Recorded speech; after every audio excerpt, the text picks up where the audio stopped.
चौधरी जिंदाबाद। केपी चौधरी जिंदाबाद। केपी चौधरी संघर्ष करो, हम तुम्हारे साथ हैं। केपी चौधरी संघर्ष करो, हम तुम्हारे साथ हैं। केपी चौधरी संघर्ष करो, हम तुम्हारे साथ हैं।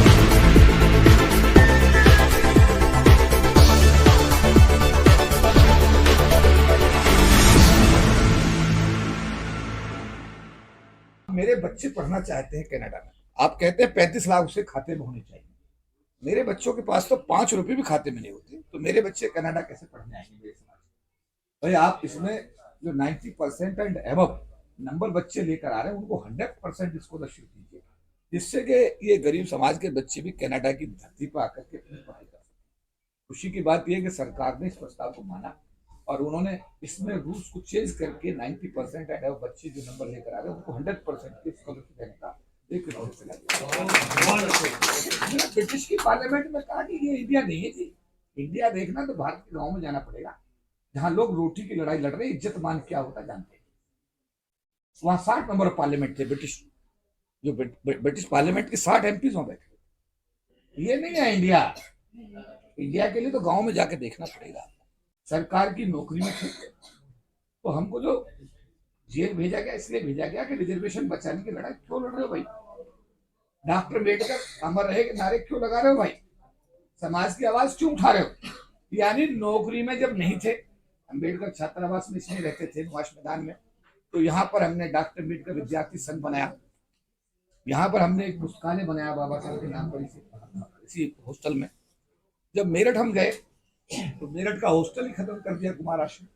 उसके लिए संघर्ष किया, प्री मिलिट्री ट्रेनिंग सेंटर खोल दिया, संघर्ष हुआ, संघर्ष में जीते और आज भी वहां 100-150 बच्चे समाज के कुमार आश्रम छात्रावास में रह रहे हैं। तो कहना है कि पूछ के पांव पालने में दिखते हैं। जब नौकरी में नहीं आए थे, पढ़ते थे, तब भी यही हाल था। नौकरी में रहे 37 साल, तब भी आवाज उठाते रहे। और ये जितनी घटनाओं की बात कर रहे हैं, चाहे ब्रिटिश पार्लियामेंट में बोलने की बात रही हो और चाहे यूनाइटेड नेशंस जो दुनिया का सबसे बड़ा फोरम है वहां पर बात करने की बात रही हो, चाहे दुनिया के किसी कोने में बात करें, चाहे रामला मैदान में लाखों लोगों को इकट्ठा करने की बात रही हो, चाहे तालकटोरा स्टेडियम में अंतर्राष्ट्रीय सम्मेलन करने की बात रही हो, और चाहे किसी को मंच से उतारने की बात रही हो, चढ़ाने की बात रही हो, ये नौकरी में रहते हुए क्या? अगर मायावती उत्तर प्रदेश की मुख्यमंत्री ना होती तो अंबेडकर पार्क लखनऊ में कभी नहीं, बुद्धा यूनिवर्सिटी कभी भी नोएडा में नहीं बनता, अम्बेडकर अगर वो नोएडा का पार्क कभी नहीं बनता। सुनो मेरी बात, कभी भी नोएडा की जो बुद्धा यूनिवर्सिटी थी वो कभी नहीं बनती। जितने स्कूल कॉलेज उन्होंने बनाए कभी नहीं बनते। महापुरुषों के नाम पे जिले के नाम कभी नहीं रखे जाते। ये कड़वा सच आई। चुनाव लड़ने, देखिए चुनाव लड़ने के लिए पूरा भारत पड़ा है। ऐसी ऐसी लोकसभाएं हैं जहां पर मुस्लिम और एससी का वोट अगर मिलेगा तो 100% आदमी जीत जाएगा। और यहाँ एक और समस्या है कि इस लोकसभा के अंदर ये जो सीट है, इसका जो सेटअप बना हुआ है वो सेटअप इस टाइप का है कि अगर आप बीजेपी से लड़ते हैं तो आपके लड़ने के चांसेस जो है बहुत ज्यादा हैं, और अगर आप उसके अलावा लड़ते हैं तो आपके हार के चांसेस बहुत ज्यादा है। लेकिन क्योंकि ये मेरी जन्मभूमि है और इस जन्मभूमि का भी मेरे ऊपर बहुत बड़ा कर्जा है। जब मैं यूएनओ को एड्रेस करता हूं तो मुझे लगता है कि मैं बुलंदशहर का मैं पैदा हुआ और मैं यहाँ तक पहुंचा। जब मैं न्यूयॉर्क में मीटिंग एड्रेस करता हूँ, जापान में मीटिंग एड्रेस करता हूँ या ब्रिटिश पार्लियामेंट में एड्रेस करता हूँ, तो मेरे ऊपर भी इस जन्मभूमि का, मैं ये मानता हूँ कि इस जन्मभूमि की वजह से मैं वहां तक। तो मैंने तय किया कि मेरा जिला जिसका नाम बुलंद है और दिल्ली से सिर्फ 60-70-80 किलोमीटर पर, उसका नाम तो बुलंद है।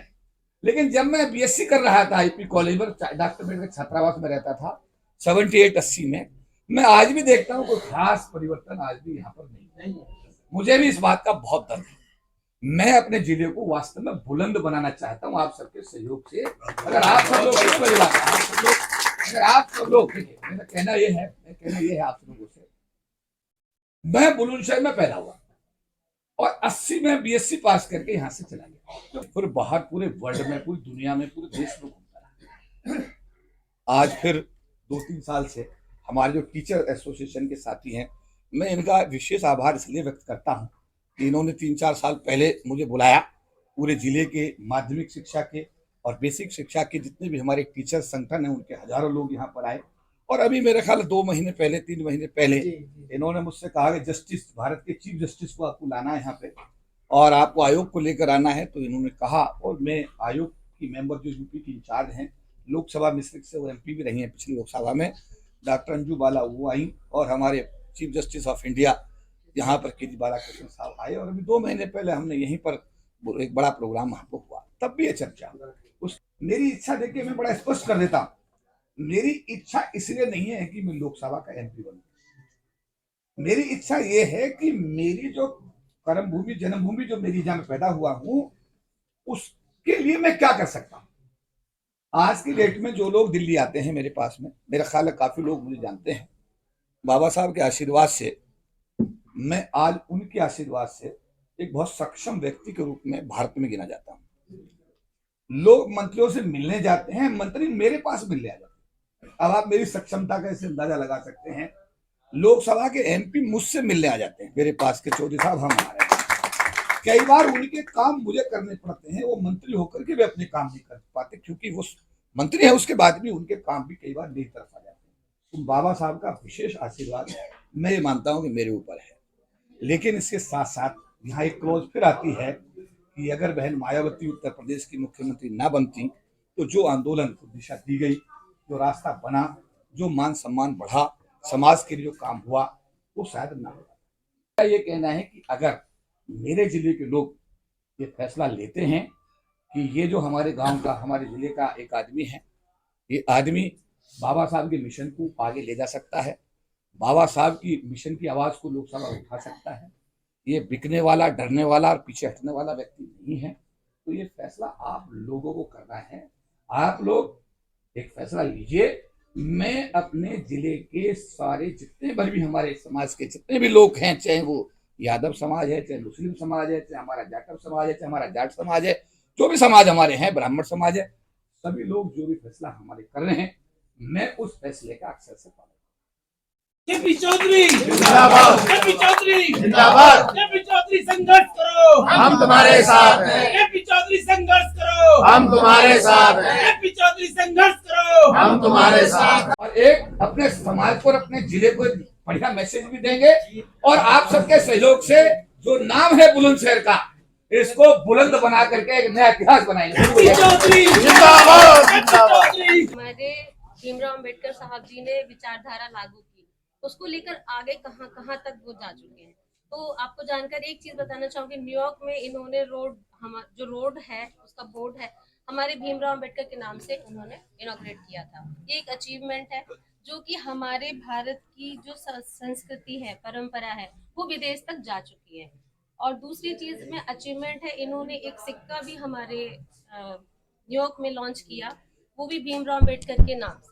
ये जो चीज है, ये इंडिया से और हमारे बुलंदशहर से अगर विदेश में जा रही है, उसको ले जाने वाले माननीय हमारे KP सर जी हैं।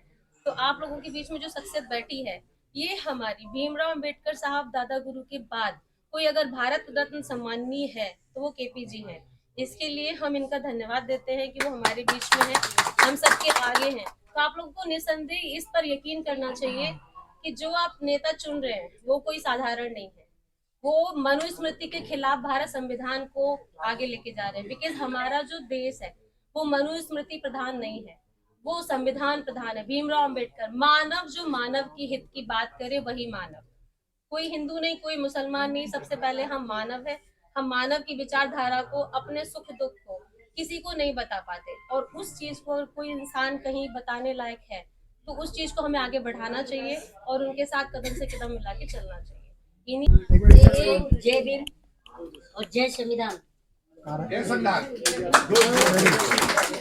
मैं बहुत ज्यादा अम्बेडकर वाली, हद से ज्यादा, इसलिए मेरे को पागल करते हैं मेरे घर वाले, क्योंकि मैं जब से अम्बेडकर जी को पढ़ा, अम्बेडकर जी ने जो संविधान में हमें एक सर उठा के चलने का अधिकार दिया किसी भी कौम को, तो उसको अगर कोई आगे लेके जा रहा आज के डेट में काशीराम जी के बाद, तो मैं परसों सर को देखा, मैं इनके ऑफिस में, और इनकी डॉक्यूमेंट्री देखी, तो मैं बहुत ज़्यादा इनसे प्रभावित हो गया, और मैं खुद आया इनके साथ यहाँ पर, और यहाँ पर आके आप सब लोग से इतना ज्यादा प्रभावित हो गया कि एक इरशाद भाई नाम करके प्रधान जी बैठे हमारे बगल में, जहाँ पर इरशाद नाम से जो है देश में बवाल मच जा रहा है, वहाँ आप लोग इनको प्यार दे रहे हो, इससे बड़ी गुड बात गुड गुड नहीं।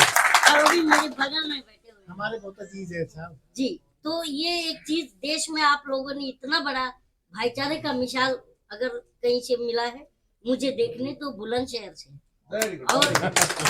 और अगर कोई संविधान बचाने भी निकला है और देश के बाहर यूएनओ में जाके अगर संविधान को रिप्रेजेंट कर रहे हैं तो केपी चौधरी जी, वो भी बुलंदशहर से।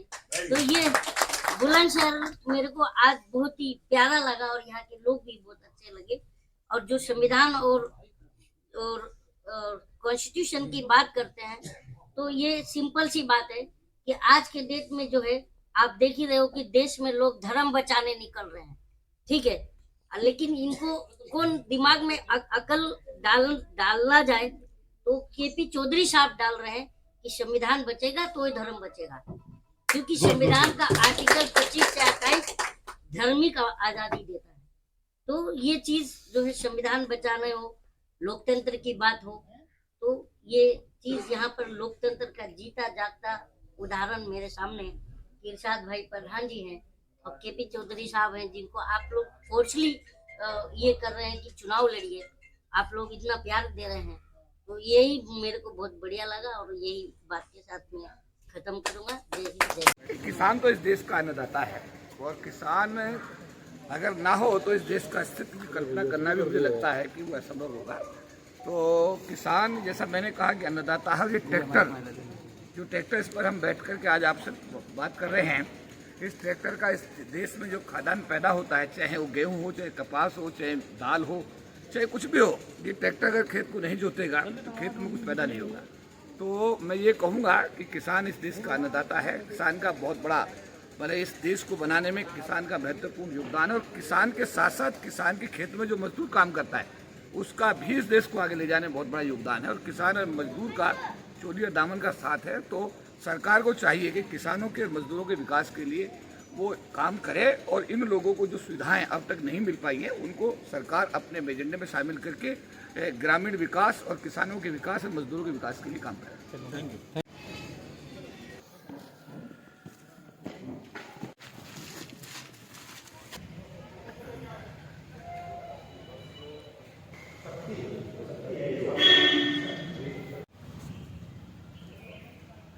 देखिए, गांव, भारत तो गांव में बसता है और अगर भारत का असली स्वरूप है तो गांव में।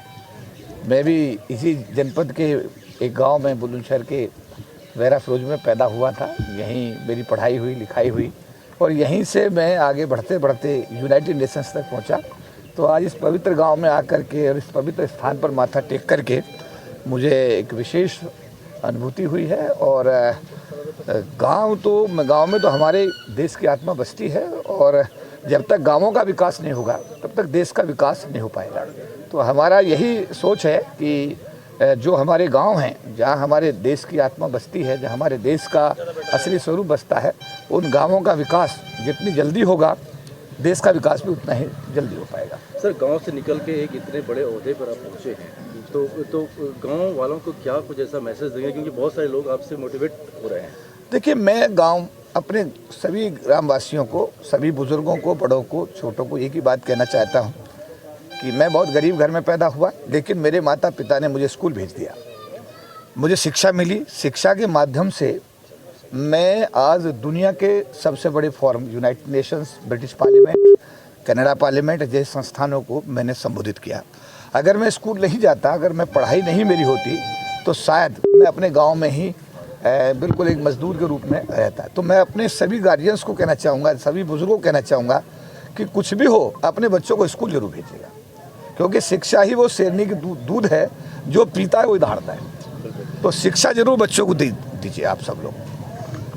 इस मंदिर में आप आए हैं सब इतने वर्षों बाद और ये भव्य निर्माण यहाँ पे हो रहा है, क्या कुछ कहना चाहेंगे आप मंदिर के लिए? देखिए, मैं तो यही कहूँगा कि जिन पूर्वजों के सम्मान में ये ऐतिहासिक स्थल बना है, मैं उन सभी लोगों को जिनका इसमें योगदान है, मैं उनको सैल्यूट करता हूँ, सिजदा करता हूँ।